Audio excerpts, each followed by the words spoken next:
திருப்பூர் கிழக்கு மாவட்டம் கும்மிடிப்பூண்டி தெற்கு ஒன்றியத்தின் பாக முகவர்கள் பரப்புரை கூட்டத்தினுடைய தலைவர், ஒன்றிய கழக செயலாளர், செயல் வீரர் திரு கி.வி. ஆனந்தகுமார் அவர்களே, மாவட்ட பிரதிநிதியும் முன்னாள் ஊராட்சி மன்ற தலைவருமான திரு கே.ஜி. நமச்சிவாயம் அவர்களே, மாவட்ட வர்த்தகர் அணியினுடைய தலைவரும் முன்னாள் ஒருங்கிணைந்த ஒன்றிய இளைஞரணி அமைப்பாளருமான சதீஷ்குமார் அவர்களே, ஒன்றிய இளைஞரணி துணை அமைப்பாளர் அன்பு தம்பி ஜோதி அவர்களே, வழக்கறிஞர் சுரேஷ் அவர்களே, வருகை புரிந்துள்ள அணிகளின் அமைப்பாளர்களே, துணை அமைப்பாளர்களே, BLA2, BDA, BLC சேர்ந்த அருமை தோழர்களே, கிழக்கழக செயலாளர்களே, நிர்வாகிகளே, அனைவருக்கும் எனது முதற்கண் வணக்கத்தை தெரிவித்துக் கொள்கிறேன்.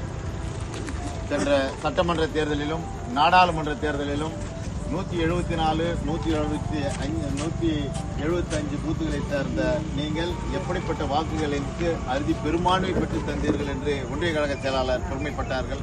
எந்த ஊரிலும் இல்லாத அளவிற்கு ஒரு எழுச்சியை இந்த கீழ்மொழம்பேடு ஊராட்சியை காண்கின்ற பொழுது நம்முடைய மாண்புமிகு தமிழ்நாடு முதலமைச்சர் கழக தலைவர் தளபதியார் அவர்கள் எப்படிப்பட்ட திட்டங்களை நிறைவேற்றியிருக்கிறார் என்பதற்கு கீழ்மொழம்பேடு ஊராட்சியை ஒரு உதாரணமாக திகழ்கிறது. நாம் கூட இப்போ போட்டிருக்கிற கூட்டம் கூட மாண்புமிகு தமிழ்நாடு முதலமைச்சருடைய திட்டத்தினால் வந்தது என்று ஒன்றிய செயலாளர் கூட்டு பெருமைப்பட்டார்கள்.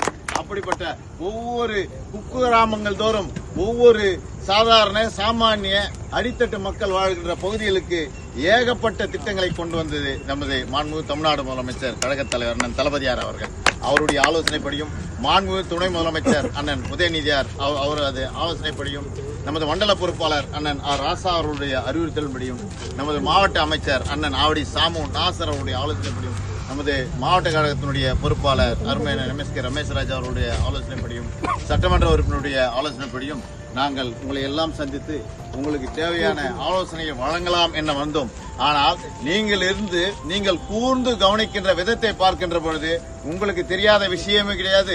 கொல்லன் நமது மாவட்ட செயலாளர் கும்மிடிப்பூண்டியார் அவர் சொல்லுவார், அரசியல் ஆசான், கொல்லன் தெருவில் ஊசி இருக்கக்கூடாதுன்னு. நீங்கள் விவரம் தெரிந்த அறிவாளிகள் மத்தியிலே தலைவருடைய திட்டத்தை தெரிந்துதான் சொல்லிதான் தெரிய வேண்டிய அவசியம் உங்களுக்கு இல்லை என்பது இந்த நேரத்தில் நன்றாக புரிவாகிறது. ஆகவே நீங்கள் எல்லாம் இந்த பரப்புரையில கலந்து கொண்டு நமது திட்டங்களை, தலைவர் செய்த திட்டங்களை மட்டும் சொன்னா போதும். தலைவர் செய்த திட்டங்கள், அவர்கள் செய்யாததெல்லாம் செய்து காட்டியவர் நமது மாண்புமிகு தமிழ்நாடு முதலமைச்சர் அண்ணன் தளபதியார். எப்படிப்பட்ட ஒன்றிய செயலாளரை எல்லாம் வைத்து எப்படி பணியாற்றுறார். ஒன்ன மட்டும் பாக்குறேன், நான் எங்க போனாலும் ஒரு டவுலு எல்லாருக்கும் சதரமா அடிக்கிறாரு. அநேகமா 2026 தேர்தலில் தெற்கு ஒன்றியத்தை பார்த்தா யாரை பார்த்தாலும் கரும்பு சவுட்டு இல்லாத தொண்டனே இருக்க மாட்டான்ற அளவுக்கு சிறப்பாக செயல்படுகின்ற ஒன்றிய செயலாளருக்கு என மனமார்ந்த நன்றியை தெரிவித்துக் என்னவென்று சொன்னால், காலை உணவு திட்டம் அருமையான திட்டம், அதை போலதான் மகளிர் உரிமை தொகை, விடியல் பயணம், ஏகப்பட்ட திட்டங்களை மக்களிடத்தில் நீங்கள் எடுத்துக் கொள்ள வேண்டும் என இந்த நேரத்தை தெரிவித்து மீண்டும் மீண்டும் சொல்வதெல்லாம் ஒவ்வொரு வாக்காளர்களையும் சந்திக்கின்ற போது நமது சாதனைகள் அவர் செவிகளிலே ஒலிக்க வேண்டும். அது நாம் கண்ணியப்பட்டாக வேண்டும்.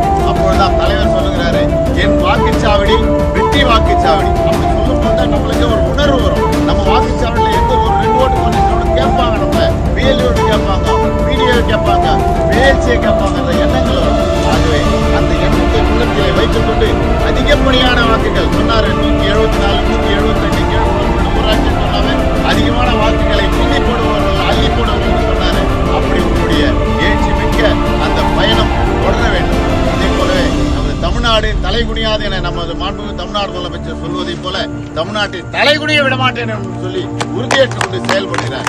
அவருக்கு அச்சாரம் இருக்கின்ற விதத்திலே வருகின்ற தேர்தலில் 2026 நமது மாண்புமிகு முதலமைச்சர் அவர்கள் 2வது முறையாக முதலமைச்சராக பொறுப்பேற்றார் என்று சொன்னால், இந்தியாவுடைய நம்பர் 1 முதலமைச்சர் என்று பெயரெடுத்த அவருக்கு நாம் கொடுக்கின்ற ஒரு நற்சான்றாக அமையும்.